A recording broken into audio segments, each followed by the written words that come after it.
2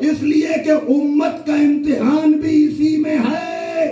اے اللہ کرنے والوں، ابھی میں عرض کر کے آ رہا ہوں، جو اعجاز رسالت دیکھ کر یہ کہے کہ آج جتنا شک ہوا تو اس کے لیے معیار سوائے علی کے بنے کون؟ اس لیے کہ خدا نظر نہیں آتا، علی نظر آتے ہیں۔ کا ولایت اسی لیے پیمانہ ہے، اس لیے کہ جسے دکھائی دینے والا علی سمجھ میں نہ آئے، اسے نہ دکھائی دینے والا خدا کیا سمجھ میں آیا ہوگا؟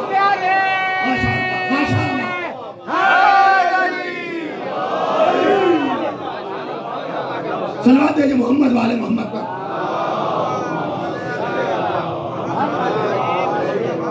دیکھیے میں نے بہت دقیق مسائل کو آسان ترین الفاظ میں آپ کے سامنے بیان کیا ہے کہ ایک بزم میں، ایک دعوت میں، ایک نشست میں ایک طرف کہہ رہے ہیں قولوا لا الہ الا اللہ، دوسری طرف کہہ رہے ہیں جو میری نصرت کا وعدہ کرے گا وہ میرا وسیع ہوگا، وہ میرا وزیر ہوگا، وہ میرا خلیفہ ہوگا میرے بعد۔ تو اگر اس وعدے کو وفا نہ کریں تو اور وعدوں پر یقین کون کرے؟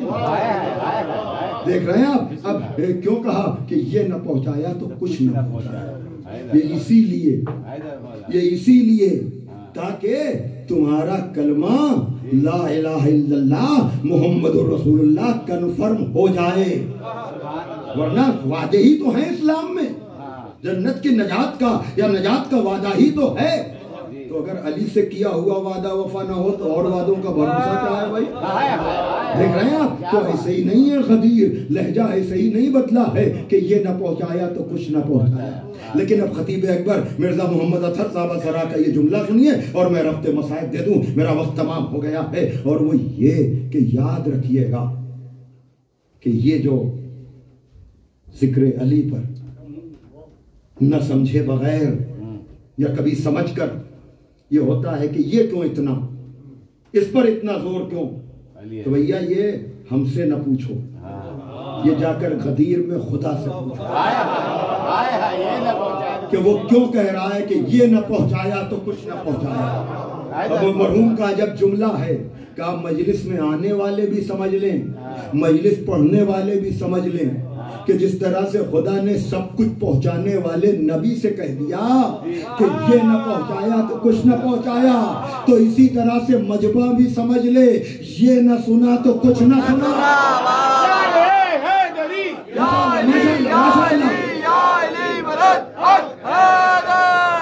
بھائی مجمع سمجھ لے کہ ارے سب کچھ سنا، یہ نہ سنا تو کچھ نہ سنا، اور منبر پر آنے والا خطیب بھی سمجھ لے یہ نہ پڑھا تو کچھ نہ پڑھا۔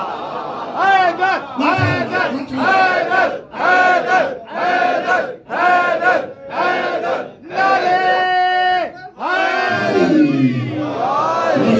ماشاءاللہ یہ نہ پڑھا تو کچھ نہ پڑھا۔ اب بیان کل یہیں سے آگے بڑھے گا، اس لیے کہ غدیر سے کربلا کا بڑا گہرا ربط ہے۔ میں نے محسن بھائی سے گفتگو کرتے ہوئے یہ گفتگو کہ غدیر اور کربلا، دیکھیے غدیر میں ملاوٹ ہے، وہاں سب طرح کے ہیں، کربلا خالص ہے،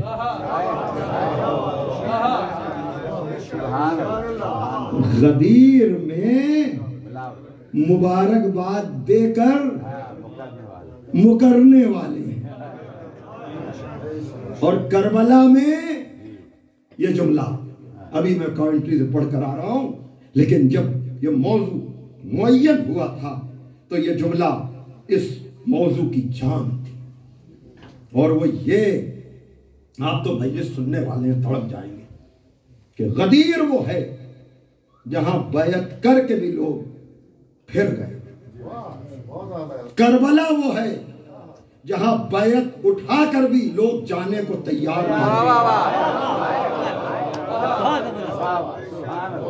تو جو فرما رہے ہیں غدیر میں بخن بخن کہہ کر بھی لوگ پلٹ گئے، مکر گئے، سقیفہ کی کاروائی کر لی، لیکن کربلا خالص ہے۔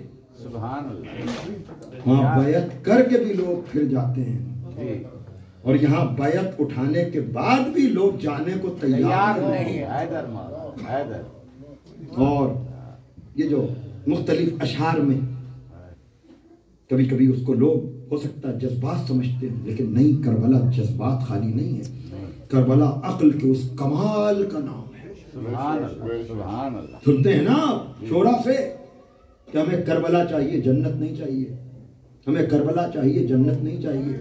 یہ خالی شورا کے خیالات نہیں ہیں، کربلا کی سچائی بھی یہی ہے۔ اس لیے کہ مولا حسین نے چراغ گل کر کے جب جانے کی اجازت دی ہے تو جنت کا وعدہ بھی لیا ہے، جنت کی ضمانت بھی لی ہے، لیکن شہدائے کربلا نے کہا ہمیں جنت نہیں، ہمیں آپ کے قدم چاہیے۔ دیکھ رہے ہیں میں کربلا ابھی میں آیا نہیں ہوں وہاں پاس، لیکن میں وہ منظر آپ کو دکھا رہا ہوں، اس لیے کہ یاد رکھیے گا کربلا کیا ہے۔ کربلا غدیر کے وفاداروں کی منزل ہے، سقیفہ غدیر کے غداروں کی منزل ہے، کربلا غدیر کے وفاداروں کی منزل ہے۔ اور اسی لیے ان مجلسوں میں دونوں کو بتایا جاتا ہے کہ غدیر کا غدار کون ہے، غدیر کا وفادار کون ہے۔ غدیر کا غدار سقیفہ میں ملے گا، غدیر کا وفادار کربلا میں۔ یہ جملے نہیں ہیں، اس کی گہرائی کا اندازہ یقیناً صاحبان فہم و ذکا لگا رہے ہیں۔ اور پھر کیا کہنا، چراغ کھل کر کے بھی کوئی جانے کو تیار نہیں۔ ہاں عزیزو، جائیے تاریخ میں پڑھیے کہ کس طرح سے ایک ایک صحابی نے کہا کہ مولا ایک مرتبہ نہیں 70 مرتبہ بھی اگر ہمیں قتل کیا جائے، قتل کرنے کے بعد جسم کو جلایا جائے، جسم کو جلانے کے بعد ہماری رات کو ہوا میں منتشر کر دیا جائے، تب بھی پر اگر ہم سے نصرت اور مدد کی بات کی جائے تو آپ کی نصرت میں ہم دریغ نہ کریں۔ ایسے ہی نہیں مولا حسین نے کہا کہ جیسے ساتھی ہمیں ملے ویسے نہ میرے نانا کو ملے، ویسے نہ میرے بابا کو ملے، ویسے نہ میرے بھائی کو ملے۔ عزیزو، میں نے پرسوں کی مجلس میں جناب حر کی پیشانی پر بندنے والے رومال کا ذکر کیا، کل میں نے رجل فقیر جناب حبیب کا تذکرہ کیا، لیکن آج میرا دل چاہتا ہے، کل سے تو شبیہیں برآمد ہوں گی، کل سے تو زیارتیں ہوں گی، کل سے تو تابوت کے گرد حلقہ کریں گے آپ، لیکن بڑی تیزی کے ساتھ دن گزر رہے ہیں، بڑی تیزی کے ساتھ راتیں گزر رہی ہیں۔ خداوند عالم آنے والوں کی دلی مرادوں کو پورا کرے۔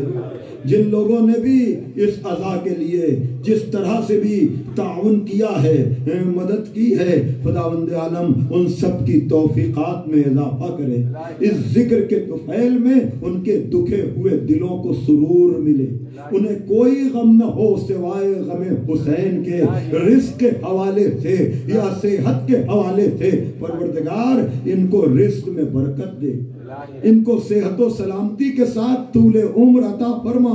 لیکن میں ایک جملہ کہوں گا، آپ تڑپ جائیں گے، کتنے لوگ تھے جو گزشتہ سال آپ کے ساتھ مجلسوں میں بیٹھتے تھے، ایک ایک کا تصور آپ کر سکتے ہیں کہ ان میں سے بہت سے اس سال نہیں ہیں۔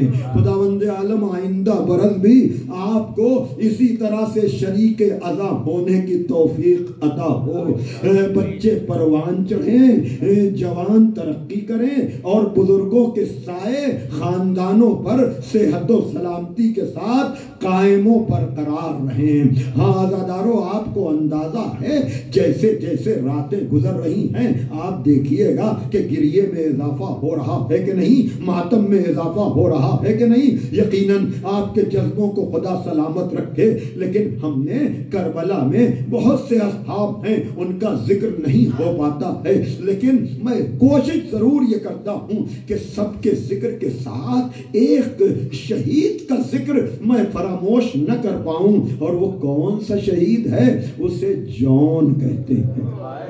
اللہ اکبر. بھائی جون کون ہے کہ جو بار بار مولا حسین کے پاس آتے تھے اور کہتے تھے مولا ہمیں بھی میدان میں جانے کی اجازت دیجیے. یہ غلام حبشی ہے, بار بار جاتا ہے, آقا ہمیں بھی میدان میں جانے کی اجازت دیجیے. مولا حسین کہتے ہیں کہ تو نے یہاں تک میرا ساتھ دیا, تیرے لیے یہی کافی ہے. لیکن جب اس نے دیکھا کہ میرا آقا مجھے میدان میں جانے کی اجازت نہیں دے رہا ہے, ایک مرتبہ عجب نفسیاتی جملہ کہا جانتے ہیں ہم کہ آپ نہیں چاہتے ہیں کہ آپ کے خون میں ہمارا سیاہ خون ملے, آپ نہیں چاہتے ہیں کہ ہمارے پسینے کی بدبو.